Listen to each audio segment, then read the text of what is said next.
After 25 years of sitting down with over 5,000 high conflict couples, here are 4 marriage rules you will wish you had known sooner.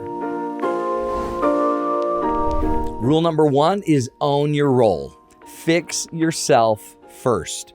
When it comes right down to it, in the end of all relationship skills, and really when it comes down to it, all life skills, the only person you have control over is you.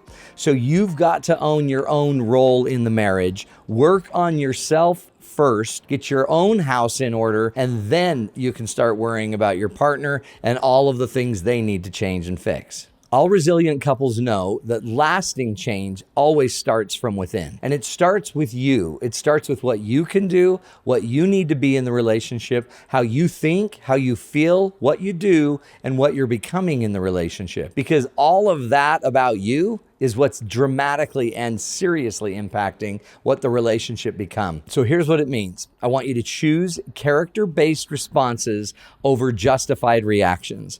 I want you to actually go in and choose in your life what matters most. What are your principles? What are your values? What are the responses you want? What kind of person do you want to become? Instead of just reacting to your partner based on the mood, the situation, and the circumstances you're facing. It's not enough to just react and to get mad and to get angry because they said something. If what you really want to become is a really strong person full of integrity and character. Instead of snapping and getting reactive with our partner, I want you to stop with character, sit in the space, and choose the best response that will lead to the kind of person you want to be and the level of relationship and trust you want to create. By responding with character, we build trust. And we build trust not only in others, but we build trust in ourselves. They can trust us better because we are more trustworthy. When we have character and integrity to not react, we are trustworthy. And when we are trustworthy, others have the power and ability to trust us more. Our messages from our integrity, our character, our hard work, our ability to suspend reaction is what we are communicating to our partner every day in every interaction. When it comes down to it, resilient couples focus on their choices, not others' behaviors. They don't make their decision based on what their partner did. They make their decisions based on their principles, their values, their goals, their desires. They let their purpose and their vision drive their reaction. They see their action as choices, not something that they have to do. It's a choice. I'm not reacting to just what my partner said. I'm now choosing to direct the relationship and take it to the direction I want to get it to. One powerful part of being a resilient partner in standing in that character in the moment and not reacting is your ability to just pause and recognize how you're seeing or framing what's going on with the situation. Because how you see the partner, how you see the problem, or even if you see it as a problem, will determine what you're going to do with the situation. I want you to recognize that how you see, frame, and engage with problems is just as important as assigning blame. In the end, nothing creates more resiliency than realizing you can always respond in healthier ways. And not just realizing it, but actually doing it. Responding in healthier ways, in the end, strengthens you and it makes you a stronger and healthier partner, a partner that your partner can trust more and that you can believe in more. So here's an activity that you can do to own your own role and fix yourself first. The activity is simply this. I want you to reflect on a recurring conflict that you have in your marriage. Write down one way that you can respond differently to align with your values, your principles, and your goals in the relationship. And then I want you to go implement what you wrote down. So the activity is to reflect on a reoccurring conflict in your marriage. Think of something that consistently comes up where you tend to not focus on yourself first, but you tend to focus on your partner. Now, what I want you to do is write down a few things you can do proactively to respond differently to that situation. You can do this by simply asking, what's the most important thing I can do to live and respond proactively with character to my partner in this situation? and go write down 2 or 3 things that you can do. Then I want you to go offer and do these things that you wrote down, especially in those moments when the conflict is arising. Go act on your values and see what it does to you to have actually delivered with integrity on a moment of choice. Okay, rule number 2 is to celebrate the differences. And the basic principle here is happy couples accept differences. And they don't just put up with them, they find peace in them. Differences are good. They don't need to be fixed. They don't need to be perfectly aligned in order for us to work. Your partner being different from you is okay. A perfect example of this is in my own marriage. In my own marriage, one of my top strengths is social intelligence. I read people really well. It's just a great gift I have, and it helps me manage social situations. Well, one of my wife's top strengths is honesty. She is so fiercely honest that she will just say whatever is honest. And so when people come to my office and my wife is helping to manage the office and she's talking to a client, if I'm in the bathroom, my wife will honestly just say, "Hey, sorry, he's in the bathroom. He'll be right out." Now, socially, that doesn't work for me.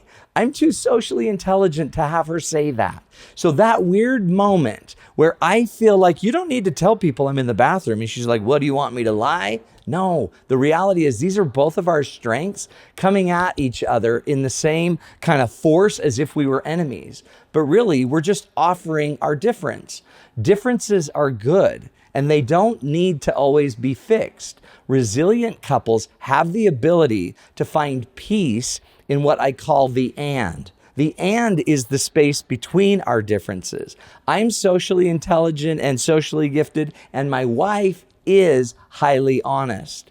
And those two things can go together. Even when we feel tension between the two, I don't need to blow up her gift and her talent of being honest. And she doesn't need to blow up mine. And we don't need to have them go at odds with each other. We don't need our differences to polarize. Sadly, in a lot of our relationships, our differences become incredibly polarizing. For example, one of you is a saver. You love to save money, and another is a spender. And those two things seem to conflict all the time, right? One of you is way more affectionate and touchy, and one of you wants more space. A lot of us are talkers and some of us aren't talkers, and those seem to go at odds with each other. Some of us are more extroverted and some of us are more introverted. Each of these examples are differences, but we don't need to turn every difference into a problem. When it comes right down to it, every difference has beautiful positives and negatives for both sides. So one of the powerful things about our differences is that that's really why we got married. We wanted to marry somebody that was different from us, not somebody that thinks exactly the same way we do. We wanted somebody that pushes us, somebody that pulls us or drives us in different directions. So in order to actually have a truly healthy relationship, don't assume that you need to get rid of the differences. Instead, we've got to start appreciating them, start looking for them, start enhancing them. In my marriage, my wife is a really big saver, and I tend to never pay attention to the money. I don't seem to worry about it nearly as much as she does. And in the end, that's a great gift. Now, early on in our relationship, we would fight about it. Should we get a drink with our dinner or should we just have water? In fact, one of our first arguments was about that. And in reality, it wasn't about the water. It was about what the difference makes us feel. These differences might make us sometimes feel controlled or unable to be ourselves, we may feel. And in reality, it doesn't have to be that tense. A lot of times it's not about the difference. It's actually about being able to see it as a really powerful opportunity. Because we're in a relationship and a marriage and we've made this commitment to be together forever, the differences are going to make a huge difference, right? Because the differences are going to make us a more complete system, a more whole unit, so to speak. And so I want my differences and I want to have my wife's differences as well. And when we bring them all together, we have a collection of some pretty powerful traits that are going in our favor. So a couple rules or tools to help you with this is recognize that it's okay if you're not always pleased with each other. Don't assume the goal of happiness has to be met in one day, in 1 minute, in one discussion. Happiness in a relationship takes place over time. So just because we're having a tense moment about our differences today doesn't mean we can't have a great day tomorrow. It also doesn't mean that I'm not going to benefit from the fact that my wife will save money for us. Deep, deep down, if you really think about it, we all in the end really will appreciate the differences our partner brings. If they're a really strong socializer and you're not as strong in the social world or realm, then you might eventually be really grateful that you have a partner that will go talk to the teacher about what's going on with the child. The differences can be incredibly helpful. Another thing to remember is similarity. Realize that healthy relationships don't require total similarity and parity. In fact, a lot of times there's really powerful spark and opportunity where we're not so similar. Remember too that a lot of couples have kind of a historic tendency and a normal balance of one of us wanting to be more together all the time and one of us needing more space and freedom. That freedom of being independent and that need for some to be together a lot, that is a difference that many couples have. So if you're battling that in your relationship, know you're normal and just start discussing how we can have both, how we can actually be together and feel like we still have space to be on our own. We also got to be really attentive to the idea of chemistry versus clarity. We want to balance the fact that our physical chemistry, and we also have to have more depth. Our relationships are not just about chemistry, they're also about connection. They're also about cooperation. They're also about communication. They're also about companionship. It's not just about the sex. So one of the things that you can do intentionally to make sure you're celebrating the differences is I want you to go sit down with your partner, sit face to face, and I want you to tell your partner for about 15 minutes things that you love about them. I love this about you. I love this about you. I love this about you. And every time you say it, I want your partner to write it down and say thank you. What else do you love about me? And for about 15 minutes, just celebrate and fill up their cup with everything that you love about them. And the person has to receive each and every one of them. And then switch turns and do it to your partner and reverse it and make a really big list and see if in the end it doesn't bring you closer to start focusing on everything that you do love about your partner, the hundreds of things that you love, instead of the couple, 2 or 3 things that tend to make it a lot harder for you. By focusing on what's good and by appreciating what's good, just know in the end, it's all going to be better for you and your partner because of your differences. So rule number 3 is to prioritize your partner above all else. Your partner must be your top priority above all other things if you want to have a healthy, long-lasting marriage. In reality, if you don't care about your partner being a priority, you probably shouldn't be married. We got married because we wanted to have that one person in our life that we could always turn to, that we could always recognize, that we could always be there for, that we could always have their back. And in order to create such a deep, strong relationship, we need to make sure they are the priority. More than our work, more than our children even, more than our best friends, more than our parents, more than our siblings. More than anything, we need to put them first. Now, it doesn't mean that they're the only person that we can connect to and relate to deeply on an emotional level, but it does mean that they are the priority, that they are the person. Remember, no person, place, or thing should consistently come before your partner. I see tons of examples of this where newlywed couples can't leave their parents. They're so closely knit to their parents that they don't know how to relate to their partner. And instead of going home and telling their partner about their new promotion, on the way home, they call mom first and they tell mom about the great promotion. Every relationship you're feeding emotionally is going to grow, right? Whatever we water is going to grow. So if we keep watering every relationship but our spouse's relationship, then guess what? Your spouse relationship won't grow. That's the simple reason. I have a client that came in whose girlfriend couldn't stop the emotional connection with her ex-husband. Now, that seems okay, right? I mean, they do have a child together, But no, she was sharing personal stuff and private stuff. And she would talk about her own relationship with her boyfriend to her ex-husband. And that relationship got in the way. And it so got in the way that the boyfriend and the woman couldn't trust each other. And so guess who she went to talk to about that? To her ex-husband. By the way, the ex-husband that left her. So a lot of us have really convoluted relationship issues, and it's hard for us to give up emotionally somebody until we're fully secure with another. The dilemma is you can't become fully secure with another until you've given up one. At some point, you have to learn to risk. We need our marriage partner relationship to be a different relationship. In fact, a relationship that's different in kind to all other relationships. This is why when we make the marriage covenant or promise to each other, it becomes a legal contract. It becomes a binding contract. That's a contract you don't have with most other people in your life. And that commitment of it being a different type of relationship is something that actually, when it gets down to it, is one that actually makes it enhanced and makes it stronger for all of us. Part of this ability to do this is with our partner, we need to have what I call a vault of vulnerability, where both partners can safely share their fears, their hopes, their insecurities, where they can open up their heart and be vulnerable, and where the other partner will protect it and take care of that information, not share that information. That is a vault of vulnerability. And if we can create that with our partner, and that vault stays securely closed for us and only us, then our relationship can grow exponentially from that. One of the rules is when your partner shares really vulnerable, important things, you always be loyal to that thing. Don't tell other people about it. Don't bring up those vulnerable moments when you're having an argument a couple years later.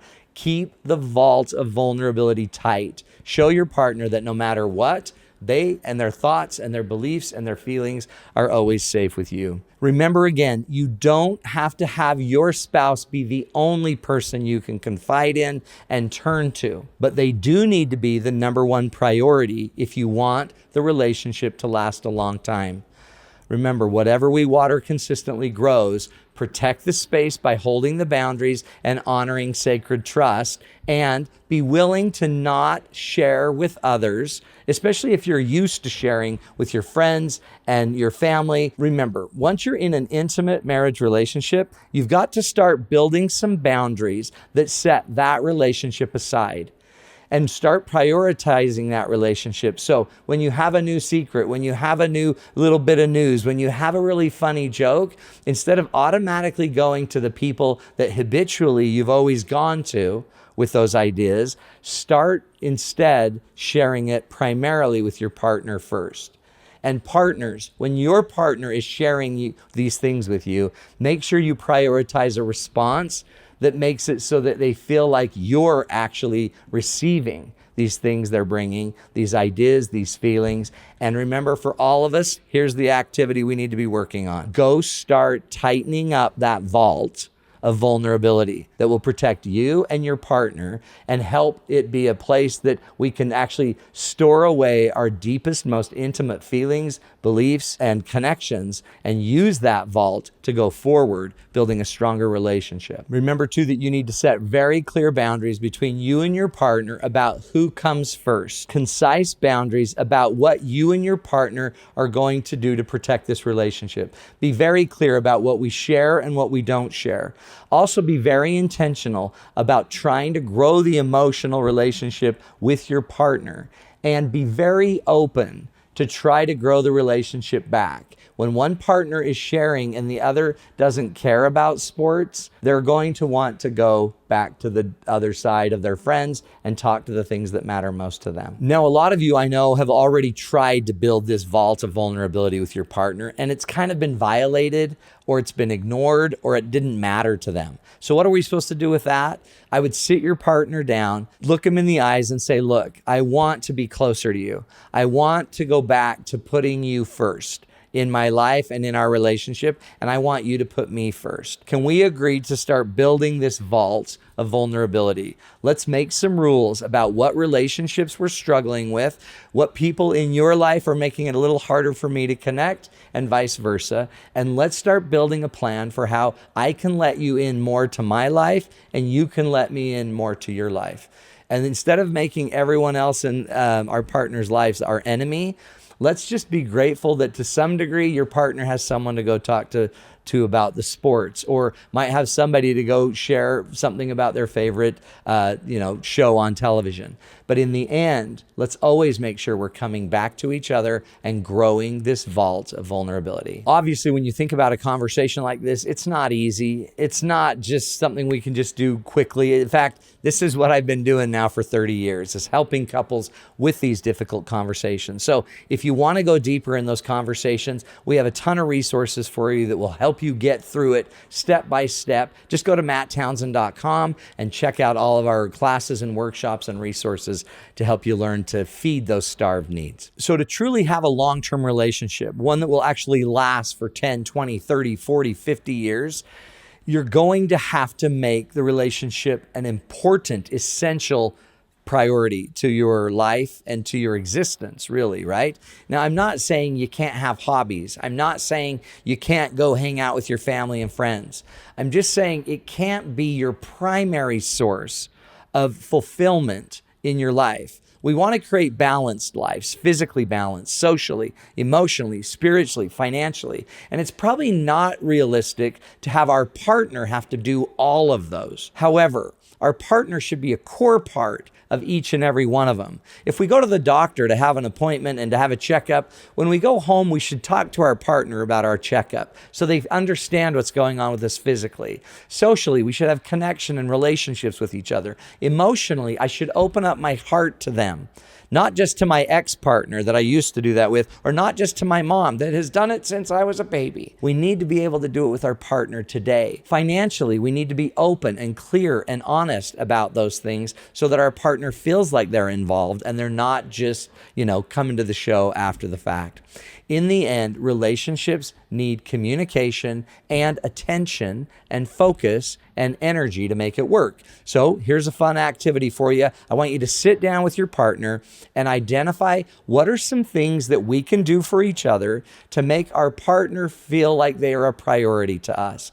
Ask your spouse, what is it that I can do that can make you feel like you're my priority? What relationships do I need to tighten up a little bit? What boundaries do I need to set in order to not keep crossing over and sharing too much with some people and not sharing enough with my partner? What can we do physically, socially, emotionally, financially, and spiritually to become one with each other? When we show our partner that we are dedicated to them, that they are the most important thing in our life, that builds the most secure foundation that we can all use to have a long, healthy ride into the sunset. That's what we can do to create a marriage and a relationship that will last long into the history and will stand the test of time. So rule number 4 is to create strength through vulnerability. The basic rule here is true intimacy requires real vulnerability. You have to be willing to be open. Resilient couples aren't afraid to be vulnerable. They're not afraid to share their deepest feelings, their deepest insecurities. They're not afraid to share their identity with each other, their core worth. They're not afraid to be real with each other. It also means that they are lovable and feel lovable with their partner. It means that they're capable and feel capable with their partner. It means that they belong and feel like they belong. And it means that they're safe with their partner. That vulnerability is all any of us ever have needed to create a healthy, strong life for ourselves. And it's what's core to creating a lasting relationship with our partner. In fact, right now we know that about 60% of millennials struggle creating this intimate relationship with their partner because they have a hard time being vulnerable. They don't know how to do it. So one of the things that's core to being able to do this is creating what I call a vault of vulnerability. A vault of vulnerability is where we can let the intimacy grow in this vault because our partner can feel safe that we are going to protect it, that we're going to honor their vulnerability in there. It's where they feel open to share their insecurities. It's where they know that you'll be able to hold that vulnerability without using it against them later, without bringing up what they said privately a few months ago in your next argument. It's where you'll be the protector and you'll have their back. Part of the key of this vault of vulnerability is creating this space where I can hold you, where I can create a sense of safety for you, where I don't have to act on things and you don't have to be something that you're not. You don't have to fight me and I don't have to run from you. And we don't have to freeze because we don't know what to do. And we don't just have to sit and please each other in this space. This safety is a really powerful thing. And in fact, one of the things that I've learned, I wrote about it in my book, is a key to long-term healthy relationships, is it really comes down to two things. You've got to be able to hold the love that you get from your partner, and you've got to be able to pour it. It's like if you want to get water out of a river, you have to open up your hands and create a space where you can hold the water.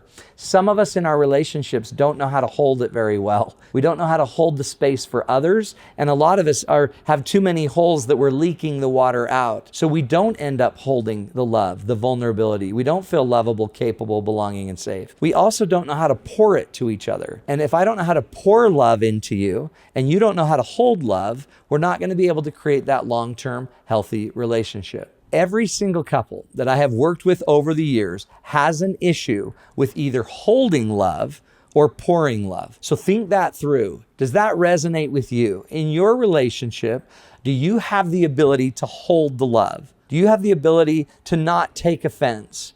To not keep beating yourself up, to not keep going with the old habitual stories of old and thinking you're just no good? Do you have the ability to take what your partner says to you and not react to it, but just accept it and let the compliment be the compliment, not rejecting it, not laughing about it, not redirecting it, not beating them up with it? Do you have the ability to hold? And as a partner, do you have the ability to pour? Holding and pouring is the key to this vault of vulnerability. If we can create a walled off space in our relationship with each other where I'm going to hold it better and you're going to pour better and you're going to pour better and hold it and we're going to do it for each other, guess what's going to happen? In the end, we start to mend the problems of our inability to connect, which means we're also going to turn off a lot of our fighting, a lot of our flighting, a lot of our freezing, not knowing what to do, and a lot of our pleasing. We're no longer going to have to act because we're afraid. We're going to act because it's right. So here's an activity I want you to do to start building this vault of vulnerability is share one fear or need or desire with your partner that you've been hesitant to express. And as a partner, what I'd love you to do is just hold that need. Don't react to it. Don't fight it. Don't ignore it. Don't abandon it. Don't do anything but just love and take care of that need and try to understand it and then try to fulfill that need for your partner. Make sense? Pretty basic, right? But in the end, it's one of the most important things that, man, if we can learn this young in our relationship, it's going to give us the legs and the wills to go forever and ever in deeper and deeper levels of love with our partner.